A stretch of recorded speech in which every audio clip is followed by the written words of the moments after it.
Vendredi 16 novembre 2018, les élèves de 4e 4 du collège Gérard Philippe ont rencontré l'auteur Carole Five à la médiathèque de Ranguin, à l'occasion des rencontres littéraires de Cannes. Les élèves avaient lu son recueil de nouvelles, Honte de tout, et ils avaient de nombreuses questions à poser à l'écrivaine. Cette auteure de 47 ans vit à Lyon. Elle est aussi mère d'un petit garçon de 5 ans. Carole Five aime peindre, lire et évidemment écrire. Elle s'inspire parfois de sa vie personnelle dans ses romans. Avec les émotions qu'on a connues étant enfant, avec les relations qu'on connaît avec les gens qui nous entourent, donc on parle toujours de soi dans un roman, même si on dit il alors que c'est une femme qui a écrit, et on parle toujours un peu de soi dans tous les cas. Elle aime David Bowie et les chats.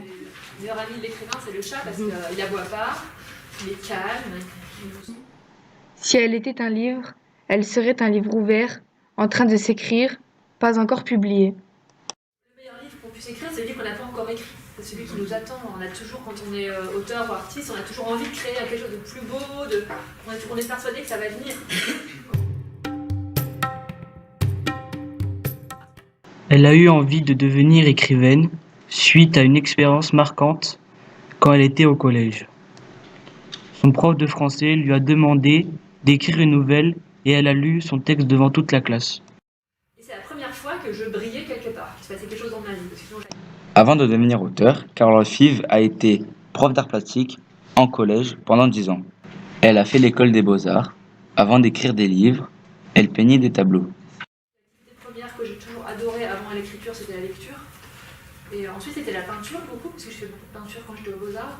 Et maintenant, c'est l'écriture, parce que c'est vrai que moi, quand j'écris pas, je me sens vraiment pas bien. Donc, C'est une artiste accomplie. quand on est artiste, c'est ça, c'est qu'on a vraiment, on le fait parce qu'on a vraiment besoin de s'exprimer, besoin de construire des histoires, besoin de mettre en forme et de comprendre le monde en racontant des histoires qui parlent de ce monde-là.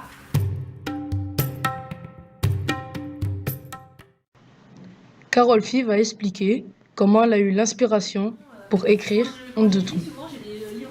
C'est suite à un atelier d'écriture dans un lycée qu'elle a eu l'idée.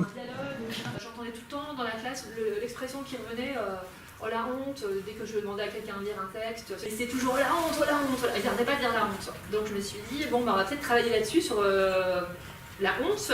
Je me suis souvenue aussi moi de ma propre adolescence, où c'est vrai que j'avais toujours l'impression d'avoir honte de mes vêtements, de mes parents, de mon frère, de tout quoi. Et donc je me suis dit, on va travailler là-dessus, et j'aurais fait écrire des nouvelles sur cette thématique, la honte.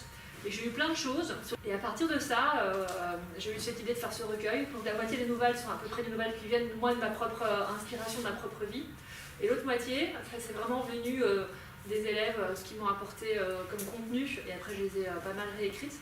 Après plus d'1 heure d'échange, les élèves ont présenté à Carole Five le film qu'ils ont réalisé à partir de ces nouvelles. Ma mère me dit qu'un grand nez c'est clash chez une femme. Tu parles, c'est facile pour elle de dire ça. Son nez est minuscule. Mais moi, pas de bol. J'ai chopé le physique de mon père. Et pour une fille, ressembler à son père, c'est con, non ? Cette histoire parle de la honte du physique. Leurs paroles de ces façons, je me sens mal pour eux. Ma mère a disparu dans les couloirs du bahut. Alors j'ai eu honte. De nous, de mes mensonges. Honte d'avoir honte d'elle. J'avais envie de la rattraper et de la serrer dans mes bras. Elle était très émue et les élèves vraiment fiers de leur travail. Pour les remercier, elle leur a dédicacé un exemplaire de son livre. Une belle rencontre, riche en émotions, où les collégiens ont pu découvrir le métier d'écrivain.